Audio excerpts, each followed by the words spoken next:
Em 7 de setembro de 1822, o então príncipe regente de Portugal, Pedro de Bragança, declarou o Brasil uma nação independente, fato que aconteceu na história como um heróico ato e que, 200 anos depois, o presidente do Brasil, Jair Bolsonaro, tenta capitalizar às vésperas das eleições. Em sua famosa obra Independência ou Morte, o pintor Pedro Américo retratou com ar de grandeza um dos momentos-chave da história do Brasil, o Grito do Ipiranga. Na pintura, restaurada por ocasião do bicentenário da independência, Pedro Américo retratou um jovem príncipe com sua espada erguida, montado em um poderoso cavalo com sua tropa às margens do rio Ipiranga, em São Paulo. Foi nesse local, agora em uma rede de esgoto poluída cercada de asfalto, que há 200 anos o príncipe português declarou o Brasil uma nação soberana, gritando independência ou morte, em meio a movimentos separatistas e um crescente confronto entre Brasil e Portugal. O Museu do Ipiranga, imponente palácio de ar eclético construído no bairro onde Pedro declarou a separação entre Brasil e Portugal, foi concluído em 1890, no primeiro aniversário da Proclamação da República, cujo governo decidiu transformá-lo em museu. Ali estão depositados os restos mortais do primeiro imperador do Brasil, trazidos de Portugal em 1972 por ocasião dos 150 anos da independência. Em plena ditadura militar, os ossos de Pedro I fizeram uma peregrinação pelo Brasil até chegar ao museu, que, depois de quase uma década fechado para reformas, reabrirá suas portas ao público nesta quinta-feira. Com os restos mortais de Dom Pedro no Brasil, só faltava seu coração, que, a pedido do próprio imperador, foi protegido na Igreja da Lapa, na cidade portuguesa do Porto. Bolsonaro negociou seu empréstimo com o governo de Portugal por ocasião do bicentenário da independência, data em que o líder de extrema-direita tenta garantir o benefício político às vésperas das eleições de 2 de outubro, lideradas por seu rival, o ex-presidente Luiz Inácio Lula da Silva. Em São Paulo, apoiadores de Jair Bolsonaro se reuniram na Avenida Paulista para o ato a favor do presidente e candidato à reeleição. Mesmo sob chuva, grupos começaram a chegar de manhã e se concentraram em frente ao Museu de Arte de São Paulo. Teve gente que levou mensagens de ataque ao Supremo Tribunal Federal. Outros apoiadores pediram que Bolsonaro livrasse o país do que consideram comunismo. Hoje a gente veio aqui para poder livrar o Brasil desse comunismo instalado aqui, escondido. A gente quer liberdade, a gente quer poder sair às ruas, ter liberdade de expressão. E o único candidato que pode dar isso para nós é o Bolsonaro. Ele tem sido muito agredido por jornalistas, por juízes e por outras pessoas que não querem que ele seja reeleito. Então é muito importante o povo mostrar que ele tem o nosso apoio. A manifestação ocorreu em meio às comemorações dos 200 anos da independência do Brasil.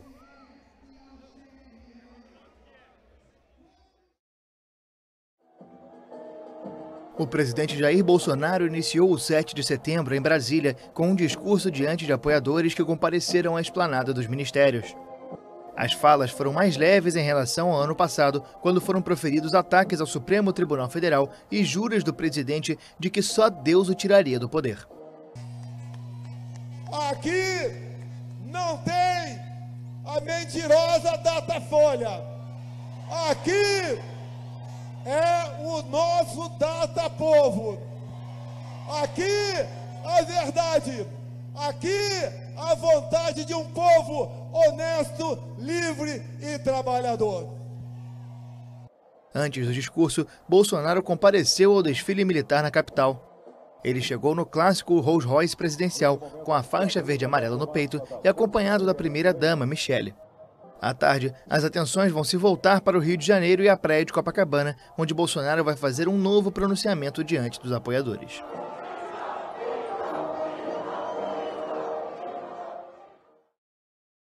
Meus amigos e minhas amigas, o Brasil está completando 200 anos de independência. O 7 de setembro é para ser comemorado com alegria e união por todos os brasileiros. Infelizmente, não é o que acontece hoje. Esse governo abandonou o povo e vem destruindo o país. Eles usam nossa bandeira para mentir, pregar o ódio e incentivar a venda de armas. Eles ameaçam a nossa soberania. E soberania é a defesa do nosso território e nossas riquezas. É respeito à democracia, é povo feliz com comida na mesa e oportunidades.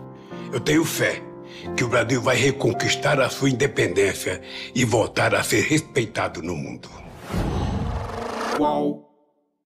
Buenas tardes. Comenzamos. El presidente de China, Xi Jinping, ha enviado felicitaciones a su homólogo brasileño, Jair Bolsonaro, por el segundo centenario de la independencia del país sudamericano. En el mensaje, el presidente Xi resaltó la importancia regional e internacional de Brasil y añadió que China se compromete a mantener y profundizar en la estratégica relación que ambos países mantienen. Brasil y China son miembros del grupo de las principales economías emergentes conocido como los BRICS.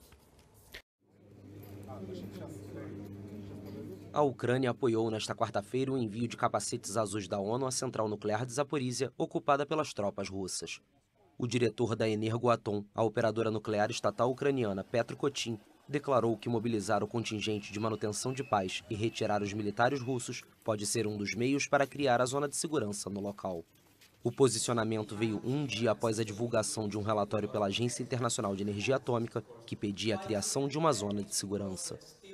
The hits that this facility has received and that Os ataques que esta instalação recebeu e que eu fui pessoalmente capaz de ver e avaliar junto com especialistas são simplesmente inaceitáveis. Estamos brincando com fogo e algo muito catastrófico pode acontecer. We are playing with fire and something very, very catastrophic could take place. Nesta quarta, o diretor interino da agência nuclear ucraniana, Oleg Korykov, listou perigos que a usina corre em meio ao conflito com os russos.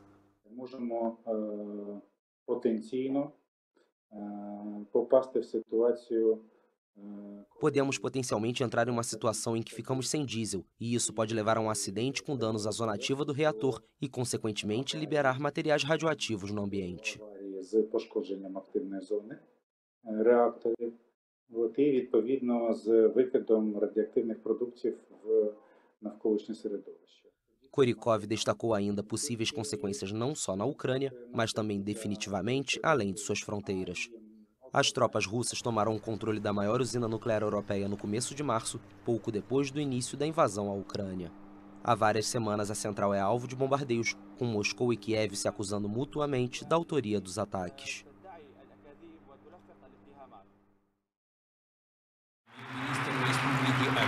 Es imposible aislar a Rusia. Eso afirmó el presidente ruso Vladimir Putin en un foro económico destinado a reforzar los vínculos con Asia. Todo lo que hay que hacer es mirar a un mapa. Utilizando nuestras ventajas competitivas naturales, seguiremos construyendo nuestra capacidad de transporte, ampliando nuestra red de carreteras y ferrocarriles, construyendo nuevos accesos a las terminales marítimas y aumentando su capacidad. Ante el deterioro de las relaciones con las capitales occidentales, Moscú está mirando a Oriente Medio, Asia, África y Latinoamérica. Putin dijo que la pandemia ha sido reemplazada por otros desafíos globales que amenazan al mundo entero, entre ellas la fiebre de las sanciones en Occidente. El mandatario desmintió estar usando la energía como arma contra Europa y reiteró que las sanciones han causado una escasez de piezas de recambio que comprometen la integridad del gasoducto Nord Stream, cuyo suministro fue interrumpido por el grupo Gazprom. Estamos preparados para hacerlo mañana, solo hay que pulsar un botón, pero no fuimos nosotros quienes introdujimos las sanciones. El presidente ruso afirmó además que el Kremlin cortará el suministro de petróleo y de gas a los países que impongan un tope a los precios de los hidrocarburos vendidos por Moscú. Esta iniciativa fue promovida por el Foro del G7 y propuesta por la Comisión Europea a los países del bloque.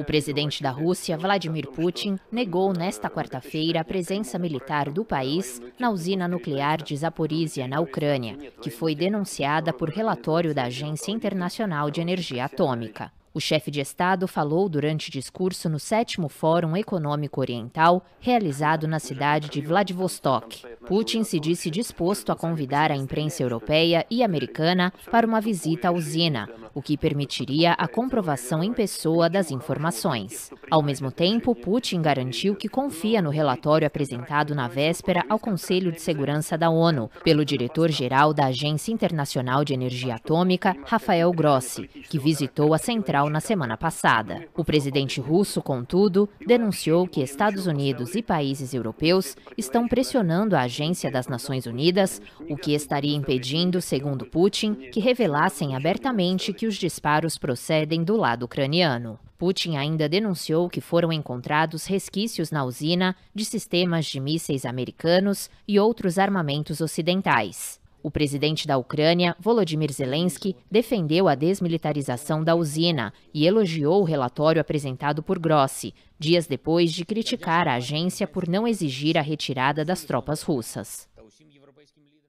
El séptimo Foro Económico Oriental se inauguró el lunes en Vladivostok, Rusia, bajo el tema Puerta de Entrada a un mundo multipolar. El evento contará con la participación de 60 países y regiones. Está previsto que el presidente ruso Vladimir Putin asista el miércoles a una sesión plenaria del foro. El evento anual tiene como objetivo promover el desarrollo económico del lejano oriente de Rusia, así como expandir la cooperación internacional en la región de Asia-Pacífico. La primera ministra del Reino Unido, Liz Truss, realizó su primera llamada a líderes extranjeros al presidente de Ucrania, Volodymyr Zelensky. Truss aceptó la invitación para visitar Ucrania. En una conversación telefónica posterior con el presidente de Estados Unidos, Joe Biden, los dos líderes se comprometieron a estrechar relaciones y continuar con su apoyo a Kiev en la crisis con Moscú. Un comunicado de la Casa Blanca afirmó que también conversaron sobre China, los acuerdos nucleares con Irán y la crisis energética. Centenas de pessoas se reuniram para o funeral de jovem palestino de 21 anos, morto por soldado israelense na Cisjordânia ocupada. De acordo com o Ministério da Saúde palestino, Younes Ghassan Tayef foi morto por tiro no coração, disparado por soldado da ocupação no campo de Al-Fará, entre Jenin e Tubas. O grupo militante Jihad Islâmica disse que o jovem era membro de sua organização. O exército israelense afirmou que os soldados, que entraram no campo para prender uma pessoa procurada, foram atacados com um dispositivo explosivo e fogo vivo. O país intensificou as operações no norte da Cisjordânia, em particular, depois que uma onda de ataques contra alvos israelenses matou 19 pessoas, a maioria israelenses, em março. Foram realizados vários ataques, muitas vezes mortais, em vilas e cidades administradas por palestinos, que provocaram confrontos frequentes com os moradores. Na terça-feira, um palestino foi morto e 16 ficaram feridos, quando tropas israelenses entraram em Jenin para demolir a casa de um atirador que realizou um ataque em Tel Aviv em abril.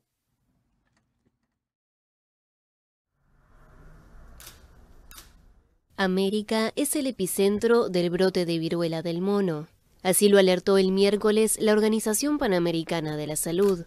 Hasta el 6 de septiembre se han notificado más de 30.000 casos de esta enfermedad en el continente, especialmente en Estados Unidos, Brasil, Perú y Canadá, según informó el organismo. La mayoría de ellos se han detectado en hombres que practican sexo con hombres, pero también se tiene constancia de más de 140 casos en mujeres y 50 entre menores de 18 años.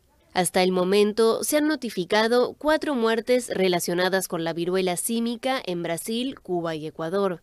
Como las vacunas son limitadas, la OPS recomienda que se dé prioridad a los grupos de alto riesgo y a la comunicación, evitando el estigma y la discriminación de la comunidad LGBTQ+. La OPS logró un acuerdo con el laboratorio Bavarian Nordic para proporcionar 100.000 dosis de vacunas contra la viruela del mono a los países de América Latina y el Caribe a través del fondo rotatorio, que comenzará a distribuir en septiembre a los 12 que las solicitaron. Más allá de la viruela símica, la OPS sigue preocupada por el COVID-19. Los casos, hospitalizaciones y muertes por coronavirus han disminuido en América, aunque la semana pasada se registraron cerca de 5.000 fallecimientos. En comparación con otras enfermedades, el COVID-19 sigue siendo una amenaza importante, porque el virus continúa circulando y pueden surgir nuevas variantes. Por eso, la OPS insta a los países a llegar a las poblaciones que no hayan recibido ninguna dosis de la vacuna.